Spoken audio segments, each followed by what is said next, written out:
Good morning, welcome everybody. This is the third in our webinar series, Problem Solving, Moving Guided Pathways Online, our webinar series. Welcome back. Just a few technical announcements for our webinar today.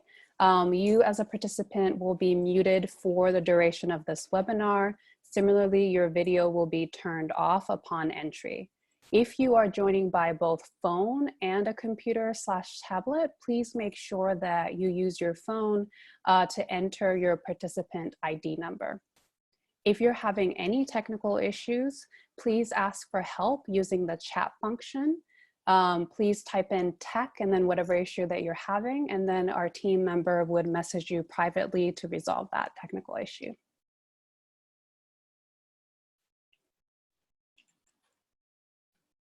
And as we get started, let's do a bit of a weekly reflection that we've been doing. In this chaotic time, what are some things that you're doing or thinking about in order for you to keep yourself grounded? Please use the chat below to type in your response.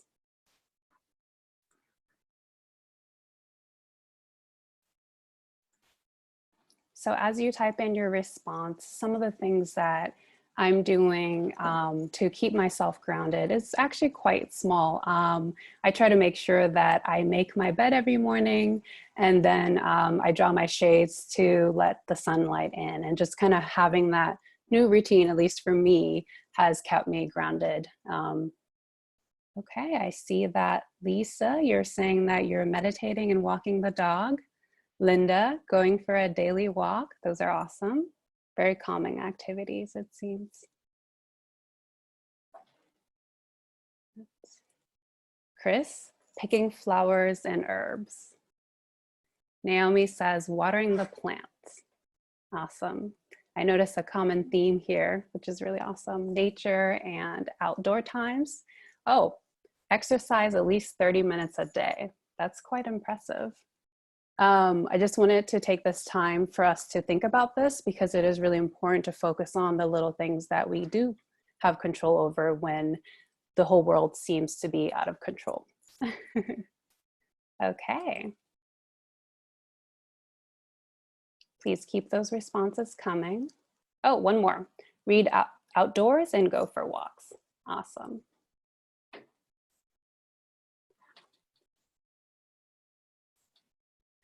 My name is Shia Smith Miyazaki. I am a director at Career Ladders Project. I have been your facilitator for this webinar series for Guided Pathways. But I want to make sure that I highlight the team behind the scenes working very hard to put this webinar together. We have Chris Palmer, Valeria Torres, as well as Naomi Castro, who helped put together this webinar for today. With the support from the California Community College Chancellor's Office, and as well as other philanthropic partners, we at the Career Ladders Project provide guided pathways, capacity building for community colleges across California. The purpose of our webinar series is to provide peer support and problem-solving opportunities to address emerging issues and equity challenges related to guided pathways. Each week, we bring together different voices from colleges, including faculty GP leads, student leaders, counselors, administrators, and we also cover different GP areas and its responses to COVID-19. So far, that included maintaining GP momentum, student engagement, moving student support, and FYE online. And if you have any GP funding and related questions, such as asking for extensions, please make sure that you reach out to the Chancellor's Office. Marty Alvarado, who is the Executive Vice Chancellor for Educational Services, shared earlier this week that the Chancellor's Office wants to make sure that they're being very flexible in supporting colleges as you serve students in this challenging time. Please check the link, please check the chat for a link to this webinar to learn more. As always, the materials, including the video recording, any slides, links that we have will be shared via email and also on the Vision Resource Center. If you did not register using the interest form, please make sure you type in your email in the chat so that we can share these resources with you.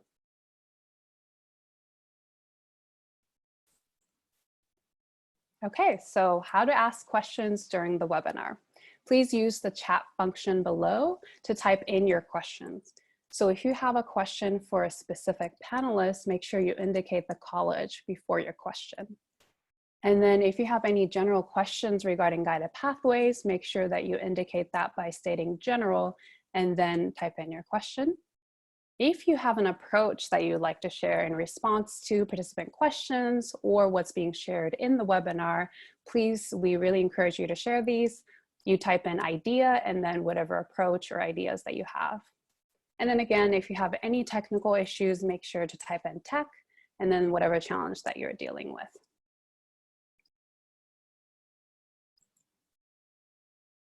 So today, I'm very excited to introduce our two panelists from Sierra College. We have Cassie Donnelly, who is the Marketing Project Manager, as well as Lucas Moosman, who is the Executive Dean of Student Success Instruction. This week, Sierra College is joining us to share how they're moving forward with strategic planning for equity and guided pathways integration, as well as building on existing GP infrastructure to communicate with students in response to COVID-19. So without a further ado, Lucas, please take it away.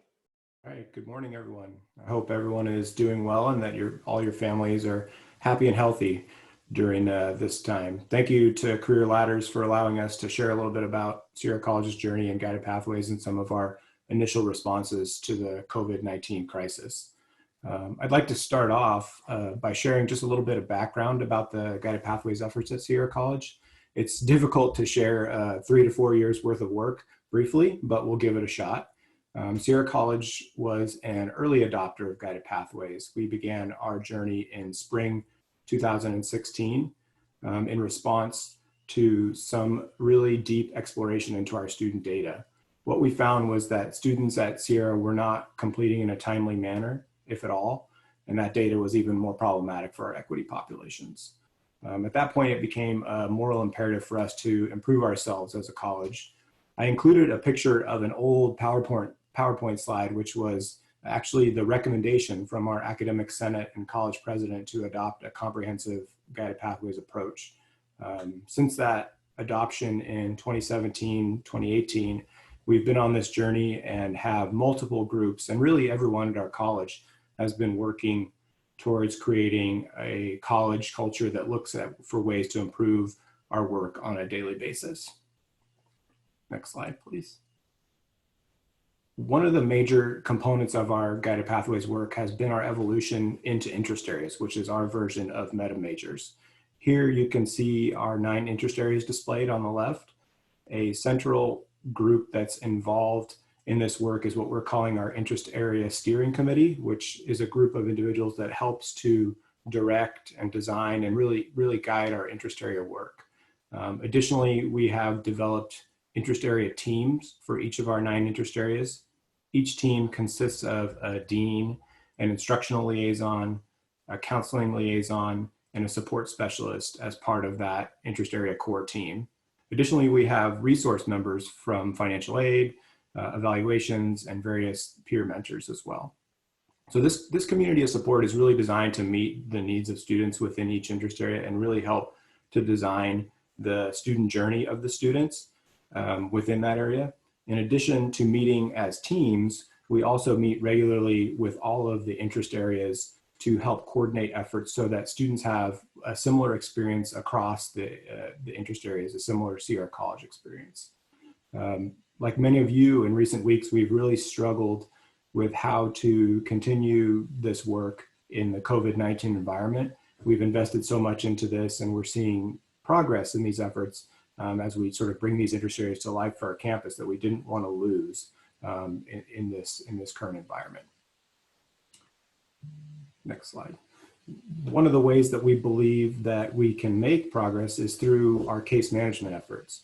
Recently, we've invested significant resource and effort into case management and have been implementing that through our interest areas, using our interest areas to develop that case management. The COVID-19 impact has caused us not really to pull back on these case management efforts, but instead to actually ramp them up. It's a matter of examining what students needed and how we could meet that need. We opened our Success Center in spring 2019, and we're in the process of slowly building up that infrastructure through our support specialists. We began case management through Starfish and really made a big push in the fall to work with instructional faculty across campus to raise flags in Starfish and help us to direct students to the supports and resources for them to be successful. I'm really grateful that we did that and that we doubled down during this time. Rather than recreate or build something new, we leveraged what was an emerging structure to better serve students.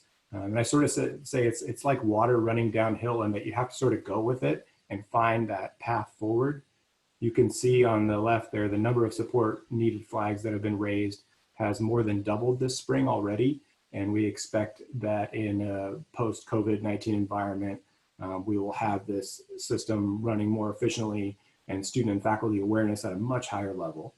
We can actually see the connection between our instructional faculty and the student support services deepening through this work.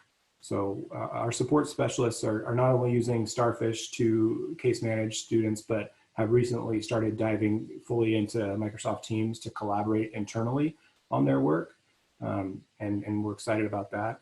The structure has really allowed us to case manage students in one instance in those hard to convert lab classes. So we've been reaching out and communicating directly with those students about their options and where their course status is, and potentially about withdrawal options. So we connect directly with the students and talk with them about their courses. And in this time of crisis, it's more clear than ever that students really do appreciate having a point person to help them connect with them with supports and resources. Next slide, please. The other main area that I'd like to share is our effort around more intentionally bringing together our equity and guided pathways work and how we're adapting that in this current time. As I mentioned, for the last couple of years, we've had a significant amount of work happening in these areas.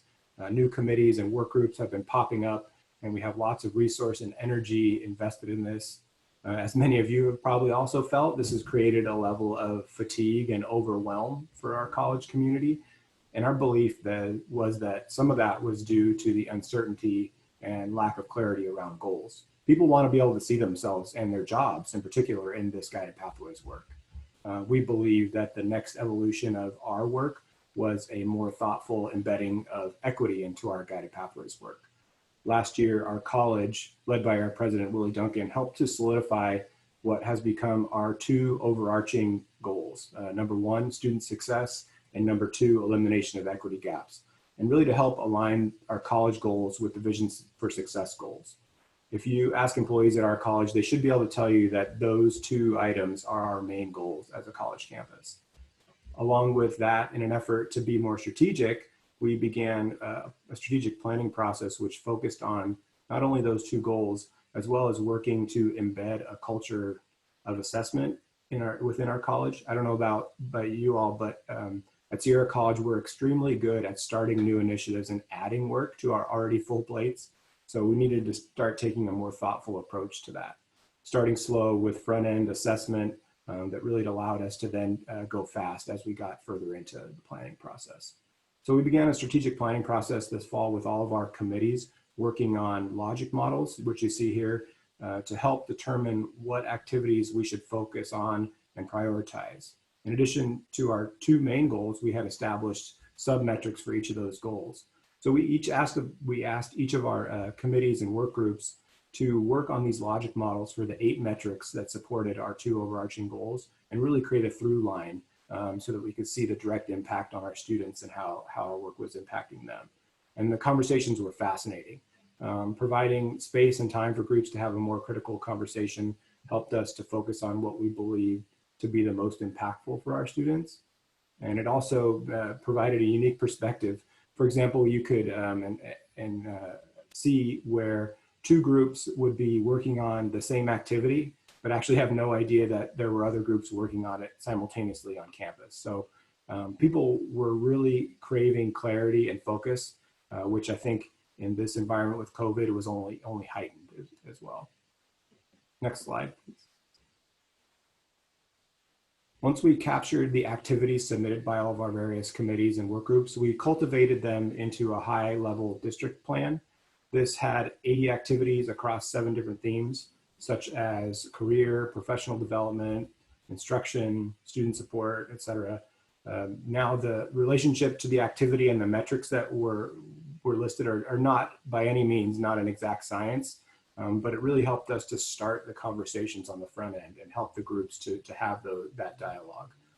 And each of the 80 activities identified has a significant amount of work involved. And of course, it wouldn't be possible for us to engage in 80 activities at once. We then have transitioned to a prioritization process.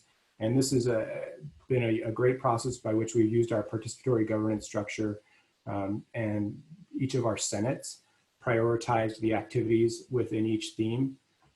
The week before we left, the week we left campus, we were scheduled to finalize our prioritization with our exec team. We were so close to the finish line, and then our world was obviously turned upside down. As tough as it was, given the level of college-wide support that we had for this strategic plan and bringing both equity and guided pathways together, it was important for us to be responsive to the time, right? We had to hit pause and sort of regroup. And we're finding that during times of crisis, it's very easy to get frayed and for communication to break down.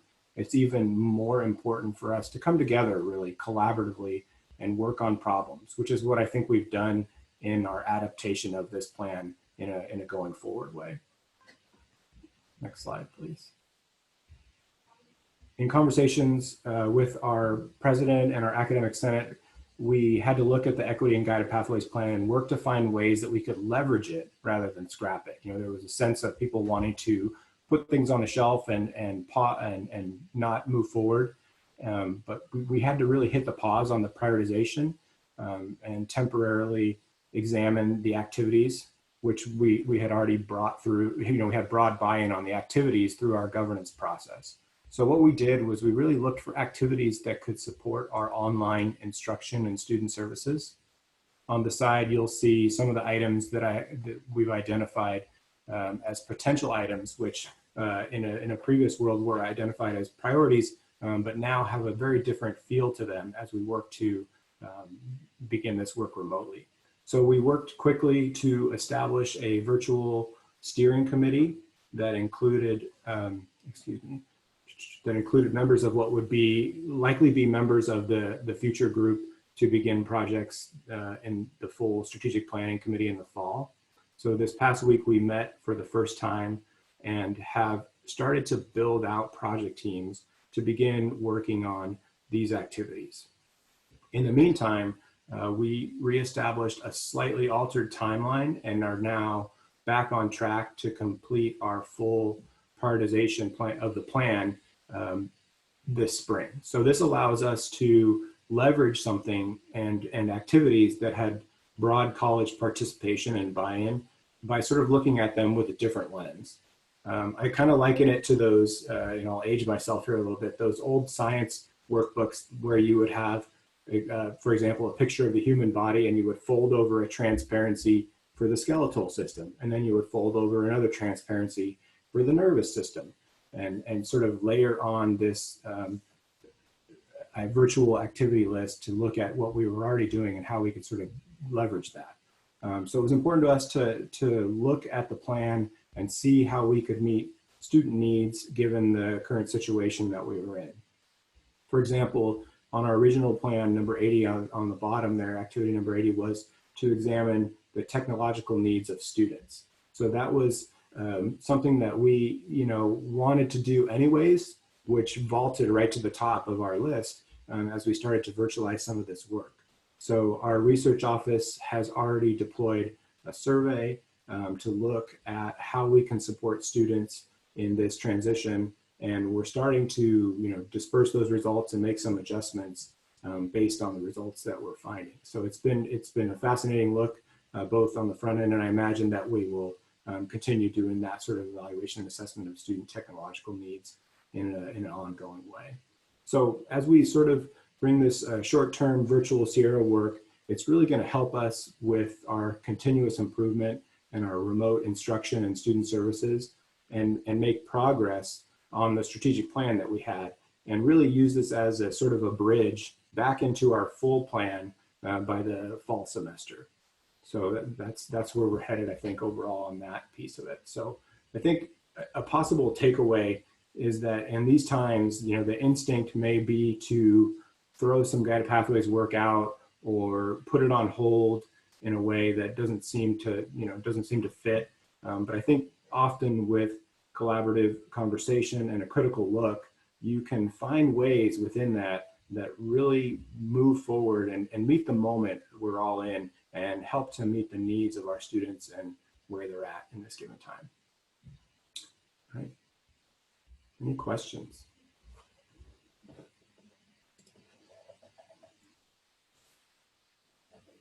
All right, make sure you use your chat and please let us know if you have any questions. So I have one question, Lucas. Yeah.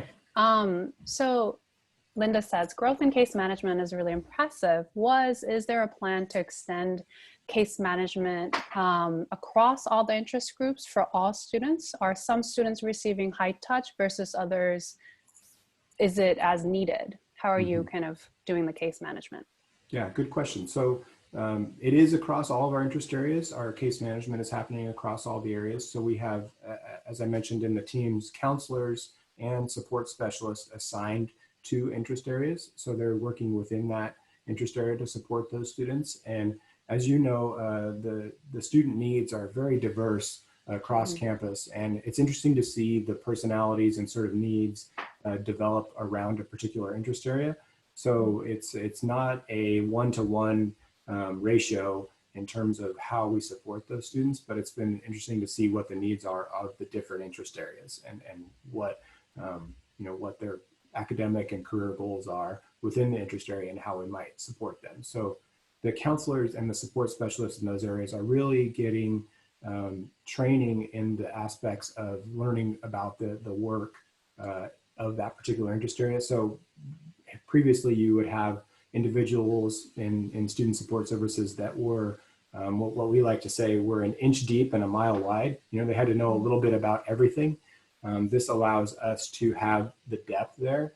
A good example of that is in our public safety, health and wellness interest area. We have nursing, and I imagine like many of you, the nursing program is highly impacted, and we would have upwards of 4,000 students interested in nursing for a number of slots that we're definitely not 4,000.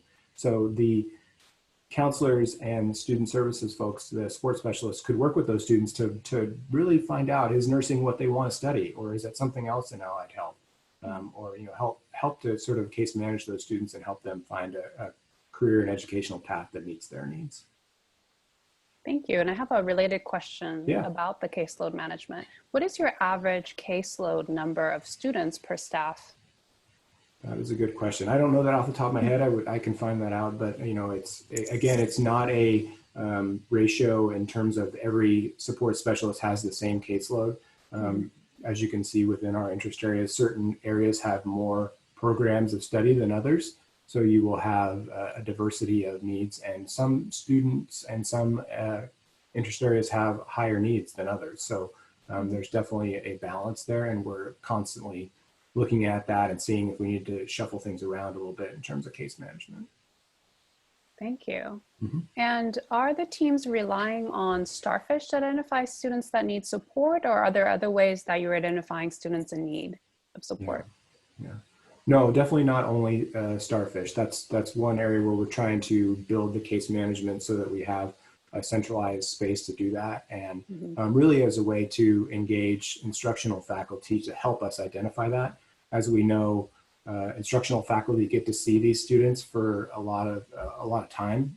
For example, a 54-hour or 72-hour course, that's a heck of a lot more face-to-face time than a counselor might have in a 1 or 2 meetings per semester situation. So it allows for us to help bridge that gap and use Starfish to do that. But of course, the students come to us in many different ways, and as you know, what we're trying to do is meet them where they're at. So we do outreach in terms of being out and visible on campus. We work with our different clubs and student groups across campus, athletic teams, any way that we can really get in front of students and connect with students and try to support them with the services, we're going to take advantage of. Starfish just provides a opportunity for us to do it in a central way. And thank you. We have a lot of questions about these. Good. So are students introduced to their teams in orientation or welcome day events? If so, what does that first introduction look like? Yeah, we're starting to build that out a little bit as we go. We're fortunate that we have in our local K-12 partners, we have transitions counselors. So we have counselors that are employed by local high school partners that are also employed by us as part-time counselors. So those transitions counselors will actually work with students while they're still in high school and help them to sort of connect to an interest area and be learn about the transition to Sierra College. So it allows us to sort of front end that in a way that's a little bit earlier. We're actually building out a new orientation this summer. We piloted one last summer in which we did it by interest area and had some success and made some adjustments. So this summer we are building that out even further so that our, what we're calling Wolverine Welcome summer experience will be by interest area so that students do get an interest area specific orientation in the summertime.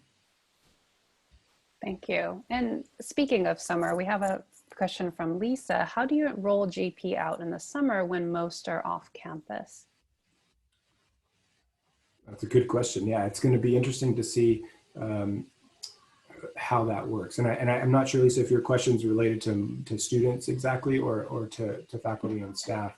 We've been really fortunate on the faculty and staff side to really take advantage of summer as an opportunity to build out some work and do some guided pathways work and help us lead into fall. So we've leveraged the last couple of summers to really build some of our guided pathways initiative and efforts there. And in terms of students, I think it's something that, you know, we're going to really try to take advantage of that orientation piece this summer. We were building a online or virtual option for that already. So, you know, it's just going to have to be scaled up so that the whole entire summer Wolverine Welcome will be done virtually and online. So thankfully we were building an online option and version already, but this is going to allow us to really expand that to all students. And Lisa clarified that she means all, especially getting feedback before moving forward. If you could add a little more on that. I'm not exactly, I just want to make sure I understand the question. We got a lot of feedback from students last summer in the piloting that we did for our Wolverine Welcome, and sort of, you know, it's a peer-led summer orientation. So it was great to get student feedback both on the receiving end and on the end of students that were helping to implement that summer Wolverine Welcome. So it's been an evolution, you know, and I think one of the things that we often do is we let great get in the way of good. So we're trying to, you know, just be really iterative in some of this work and allow ourselves to adjust and build upon and improve, and that sort of continuous improvement. And I think that would be something that, you know, we want to keep, keep working on. Okay. Thank you so much, Lucas. We're going to pause here with the questions. We're going to have an opportunity to come back and ask both of our presenters at the end. But thank you so much, Lucas. As we transition, so we've been doing these weekly quick stretch breaks. Take this opportunity to grab some water, hydrate, obviously stand up. I like to actually stand up and stretch my legs a little bit just so that, you know, we're stuck in webinars often and, you know, in front of Zoom a lot. And I tend to kind of forget that you still have to hydrate. You still have to move your legs, you know, so that you're not stuck in this one spot. I'm just going to give a little bit of time to do this, and then we're going to come back together to hear from Cassie in just a little bit.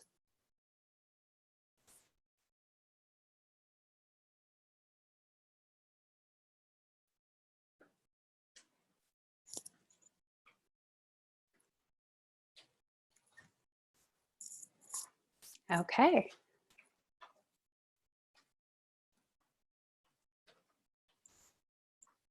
Cassie, if you could turn your video back on. Can you see me?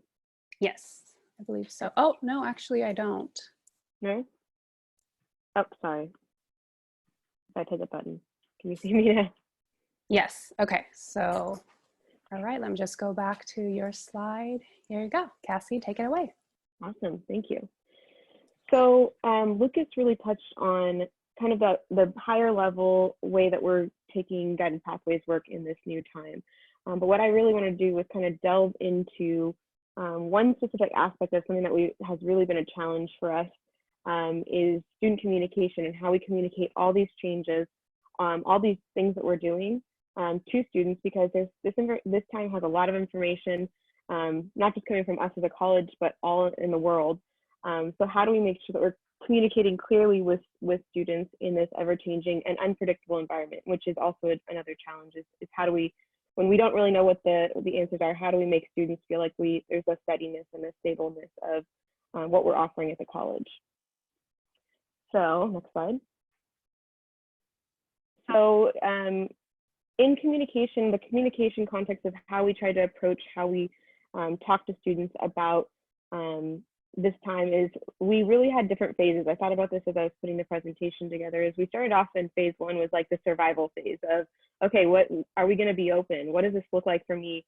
Really the logistics of what classes would look like and the health and safety updates to make sure that we were covered on that front. And there was a lot of communication.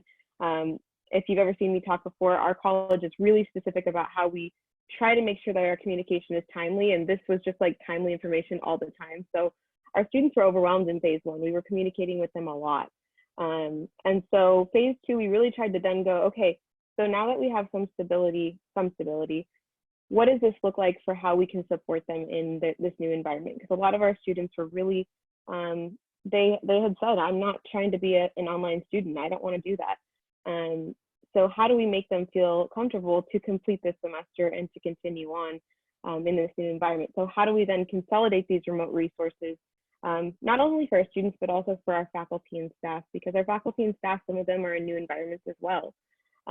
So I feel like we've completed phase two, and we still are kind of, it's an iterative process, and we're adding it because, again, like Lucas said, we had started on a lot of these things, these remote resources, these virtual services, offering them, but we weren't as far along as we had to come in a very short amount of time. It's been a month and a half. So now kind of we're looking forward to our next phase of the college is we're really looking at what does this virtual campus look at? And so that's a phrase that you heard Lucas saying is, what does this look like for students? This is kind of the new normal for now. And so what does this look like for summer? And how do we continue students to keep them going and retain them through this semester, but also to show them what's in the future and to provide that support. And really integrating it into our college as opposed to it just being like, oh, and this is COVID related and here's remote resources, but really integrating it into what we do. And then that leads into that fourth phase is once all of this is under more stable conditions, what does this look like in our new normal? What pieces of this are we going to bring into the way in which we do business? Because I think this has really changed the way in which we interact with students. And I think we've seen some really great things that have come out of this. Next slide. And so I think that a lot of these challenges that we've experienced are now, we're kind of reframing and seeing it as some opportunities for our college to really serve students in a better way, and to make sure that we're also being equitable to our students. Because I think once this happened, we saw these holes in our institution where we're like, we need to make sure that students are having access to this, and we hadn't had that much of a spotlight shown on it until this situation happened, and we needed to meet the moment, as Lucas said, or rise to the situation to make sure that we were serving students in this new virtual environment. So I'm going to kind of frame this discussion around challenges, but I want you to know that I think a lot of the things that have come out of these challenges have been things that we should probably bring into that new normal, that fourth phase. So the first challenge was communicating these remote resources to students, and how we did this. So this is a really logistical piece, but I think sometimes in these times we're asked to do things really quickly, get things out to students really quickly. So what I wanted to do was share how we got these remote resources out to students in a understandable way, a clear way, We didn't want to have something that was coming from every department sending emails to students. We wanted to make this something that was really streamlined and easy for students to do. So some of the strategies that we used, next slide. Some of the strategies we used for a website. So we had started, you can click the next one too. You can click them all. And so on the right here, you'll see our website is really making these remote resources prominent on our website. So remote resources for our students, for our faculty, and also for employees of actually working remotely. And so we have this on our front page. This is alongside on the bottom, you'll see our COVID updates, but we really kind of try to shift this away from just being COVID and have this be something about our virtual campus. And that's kind of our next phase. So for students, just these remote resources include things like Canvas, Zoom basics. Some people had never used Zoom before, remote desktoping in for our employees. So all these different pieces on these different pages and trying to make it an easy way for people to find what they need to find. And then we also have it throughout our website. So on different pages, so let's say someone goes to counseling. We had it's similar to that little bar beneath the yellow bar underneath where the COVID update is. On each page, it would be, you know, an update on how students can access these services. So it's great if we have these services, but if students aren't able to access it and know how to do it, wherever they're landing, whether it's our homepage, whether it's our pages that they're going to, if they go to admissions, they should know how to access those resources and almost have it be a seamless experience. So really looking at how students are interacting with our college at this new time and thinking that through. Another way that we did this, and I want to say in this time, we put these together really quickly. So when colleges say, oh, we don't have the resources for that, these are really, really easy ways to kind of get information to students in a really consolidated, consistent manner. So another way is a short video. So when you hear video, people go like, we don't have a video person. This was literally, we had a counselor, we had our bookstore, we had financial aid do a video, like a 2 to 3 minute video, basically just saying how to access their services, who they are, sometimes putting a face to the department is also nice beyond this time. And I think it's something that, again, we should have probably done before this whole situation, but really putting a face to that department as opposed to it just being a phone number that someone calls and gets into a phone tree. And so these were put on social media. They're also on our remote resources page as well, for students to be able to know how to access it and have it be from a more personal standpoint. The other thing is we have video tutorials. So we also had our student tech support really come and rise to the occasion, making some screenshot videos of their screen and showing students how to do some of these things like Zoom, things in Canvas because they were using Canvas a lot more heavily, and really trying to, again, have those be really accessible to students. So this was really looking at how do we communicate it. And then the next challenge gets more into how do we actually make these interactions something that's more engaging with students. So we go to the next one. Our next challenge was how to personalize these interactions with students in this new virtual environment. So it's great if we have these resources and they can call, they can email, they can Zoom, but how do we then make it something that's more interactive and engaging with students? And so if you go to the next slide. So some of these strategies, and I think this is where the meaningful work happens. So I'll touch on Sierra Connect real quick. So our version of Starfish, which Lucas mentioned. So we're having a huge increase in our flags that are being raised by faculty. So our interaction with Sierra Connect has been extremely increased exponentially. And then also how we're not just waiting for students, but students have a person, because I think in this environment it can feel really impersonal.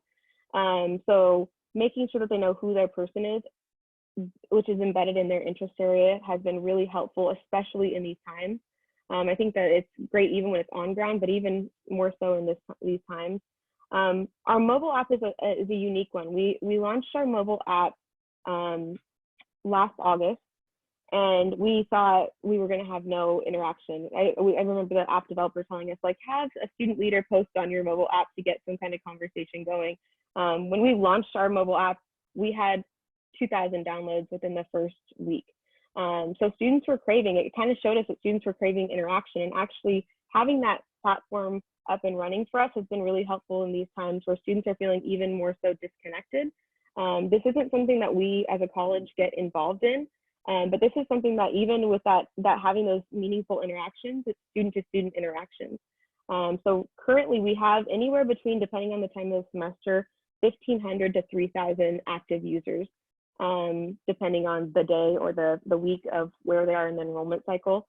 But so yeah, it's a great platform and it's been a really great window. I know that I'm sure that Lucas has been on that app too. It's been a great way for us to actually just kind of look into what students are asking, what questions they're asking.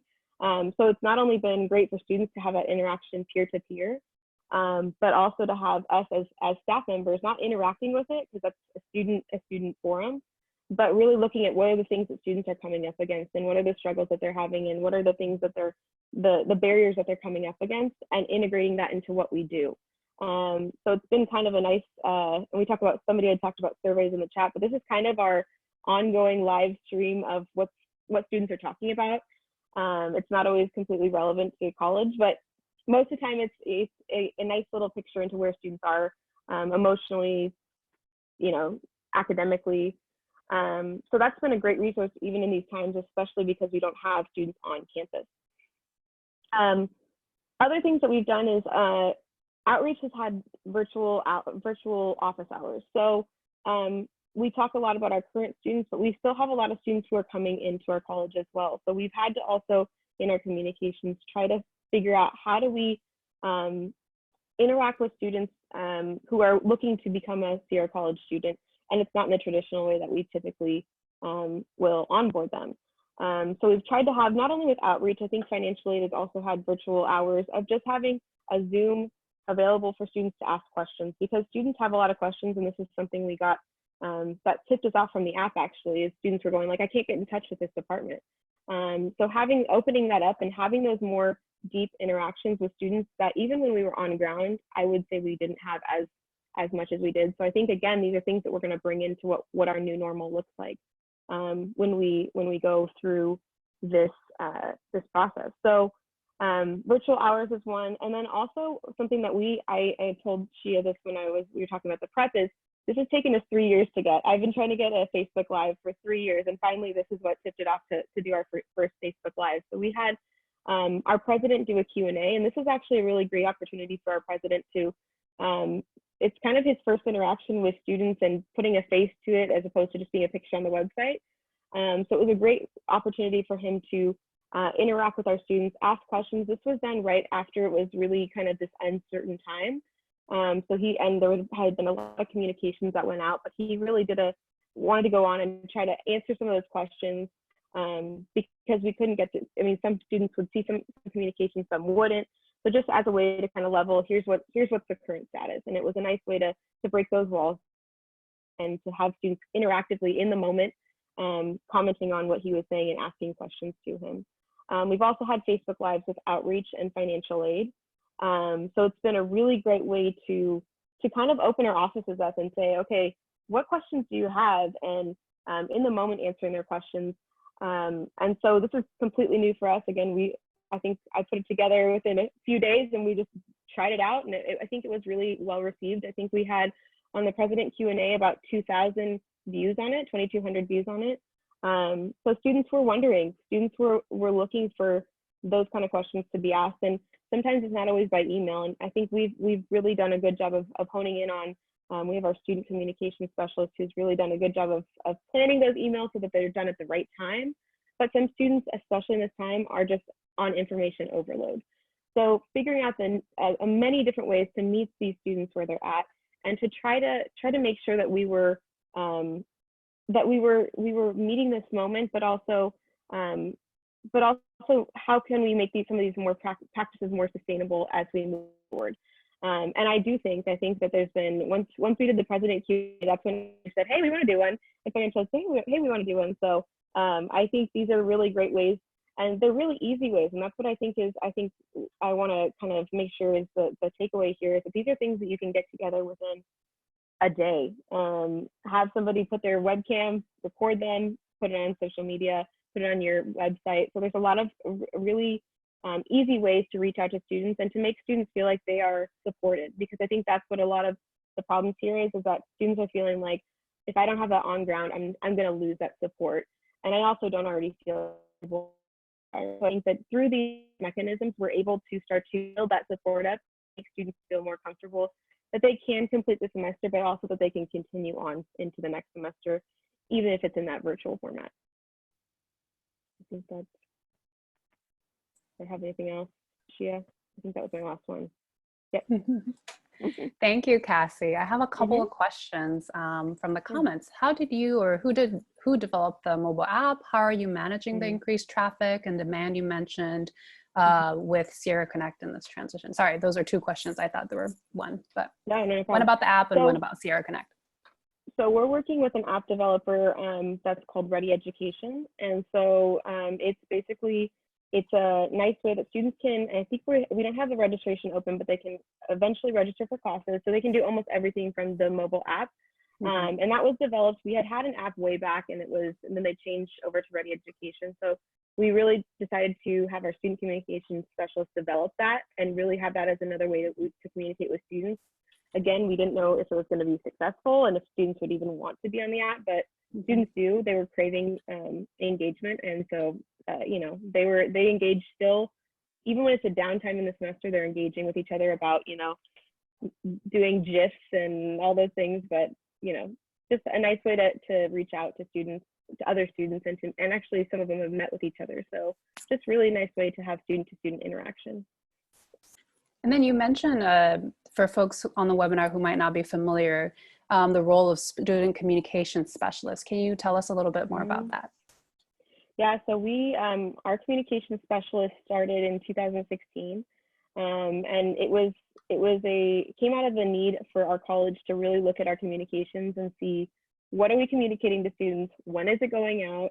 It used to be our past interactions were just like a department would send out an email, and then another department would send out an email. Then they'd have all these emails that they didn't really know what to do with, or they didn't see it, or they'd check out of their inbox and they said, I don't need to see it, there's too much in there. So what we really tried to do with our student communication specialist, he looked at all of the communications that were going out and then said, how can we time these to be at the right time for students? Because our students, sometimes in the middle of midterms, they're not going to want to get an email about something that isn't related to that, because it's not helping them in what the situation that they're currently in. So this, our student communication specialist, Matthew Lyon, he really went in and said, okay, what are you sending out? When is the best time for that to go out? And how to schedule that. And so he has a master list of all the communications that go out. And he also integrates the social media to make sure that it's in line with what's going out in emails as well. So all of our communications across the board are aligned and make sense to students and are at the right timing. Okay. Nia says, great strategies. What are you doing for students who don't have access to technology so they can make use of your great strategies? Yeah. So we've done a lot, first of all, just on an equity standpoint, like our library has really done a lot to make sure that students have the resources, whether it's through laptop loans. We also available by phone. So all these services are still available by phone. And so there's a lot of strategies for students to interact with us in that way. But we've also done a lot on our end as a college to try to make sure that students, we also post in our resources, our remote resources, some Wi-Fi that some of our local area has been free Wi-Fi, or Wi-Fi that's for no cost for this time period. So making sure that we have those resources on the website as well, to make sure that students, and we're also continuing to email students. And so we've tried to bulk up those. And so we've had a lot of great help from our library in making sure that our students are getting those resources. And if Lucas, if you want to add anything on that point too. I think you covered it, Cassie. I just would add, you know, our foundation has done, like many of you all, a significant amount of work to raise funds to help sort of bridge some of that. Yeah, and I think I would like to kind of, with the last 10 minutes that we have, open it back up to both of you and kind of ask the big picture questions that we have remaining. Lucas, you know, when we talked, you mentioned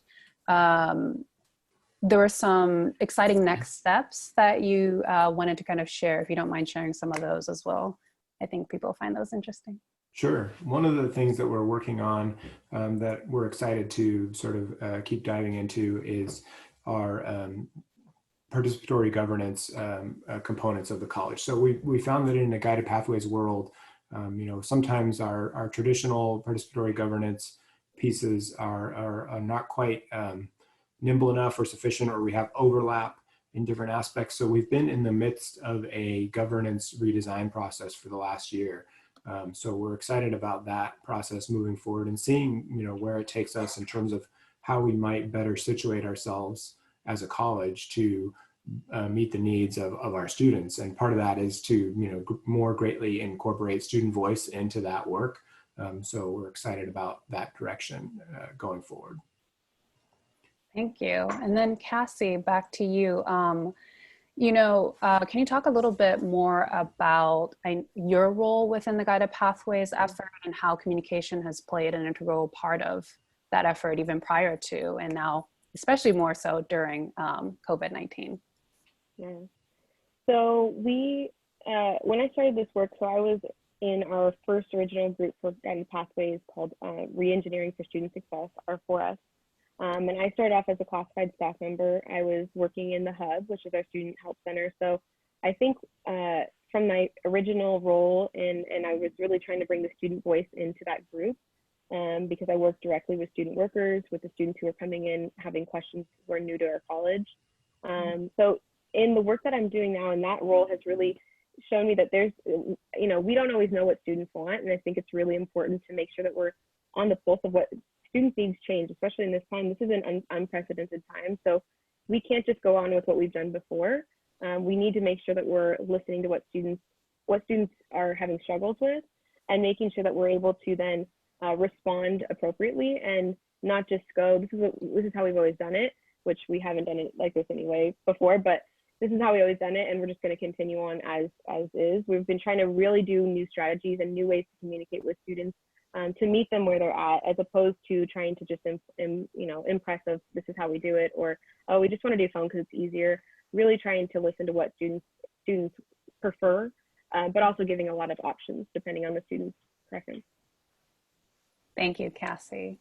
And as we look forward, during and then post-COVID, Lucas, I want to ask you more about how you're thinking about, kind of this college-wide prioritization process. What does the future of that process look like? What has it been like so far? What's the campus response? Yeah, it's been excellent. We've been very thoughtful and intentional about building that plan through our governance process, through our different groups on campus, and I think we had a lot of really positive momentum, which made it so challenging, I think, to put on pause at that point in time. But it was the right thing to do. But gratefully having those activities that do sort of highlight and work towards a virtual work, it was really enabled us to build this sort of bridge to the full group. And so we're just finishing up our prioritization this week with our groups. I'm going to send it out to our senates to review and have comment, and then get it out to the college community. And so our expectation is that this virtual group will help us to bridge back into that full larger group and work by the fall semester. So we're really excited about it, and it helps us to sort of build momentum, not lose all the work that we had done, while also still completing the direction we want to go. Yeah, that's so exciting. Thank you so much for sharing. Cassie or Lucas, any final thoughts that you would like to leave the webinar participants with as they kind of try to maintain that momentum and move forward with their GP work? I would just say thank you, everyone, for letting us share. And I know I speak for Cassie when I say we don't have it all figured out. We just we're working hard at trying to do right by this work, and it's a evolution. And I appreciate all the support from the community across the state, and our campus community has done really fantastic work in this. And so we're excited about the future of bringing our equity and student completion work together, and really, to Cassie's point, integrating our student voices into that and helping the students to receive the support that they need. And Cassie, just to add, there's a final question about, maintaining that momentum. Any advice for others who may be struggling with that right now, or suggestions you may have? Yeah, I think it's just, I think Lucas touched on it, is like, don't look to be perfect. That's not, you're going to get nowhere. I mean, that's what I mean with these videos, is if you look at our videos, they're on our Facebook and our social media, they're from a webcam, they're things that you can do really quickly. So just keep doing these little things, because if you wait to make this big, great plan and then COVID-19 comes in and upsets it, you're going to not ever get any momentum. So I think just actually making small steps in these ways. Thank you both so much for sharing. We really appreciate so many kind of wisdom and ideas for moving forward, not only with guided pathways, but thinking about student communication, integrating equity and guided pathways. So thank you so much. Thank you. Thank you. So just wanted to wrap up. We have our final webinar coming up next week, which breaks my heart, April 29th, Wednesday from 11 a.m. to noon, same time. As I mentioned in the beginning, the video, PowerPoint, and other resources will be uploaded to both our website and the Vision Resource Center. We'll email you the link, so make sure if we do not have your email because you didn't sign up using the form, please make sure before you leave that you drop your email in the chat. And then our final week next week is we have Vice President and a faculty GP coordinator joining us from West Hills Lemoore and Santa Ana. And as we mentioned earlier today, we referenced this webinar series that the Academic Senate is doing. This week they have a bunch of webinars pertaining to guided pathways, so make sure you check those out as well. And again, thank you all for the work that you're doing and really kind of pushing through despite all that's going on, adapting and being resilient across the state. So this is the end of our webinar. We will leave the chat open for a few more minutes. So if you have any thoughts or questions, challenges that you might be experiencing, please feel free to share. But again, I wanted to thank our wonderful presenters today and send them a virtual round of applause. So thank you all for joining us. And we look forward to seeing you next week in our final session. Thank you all.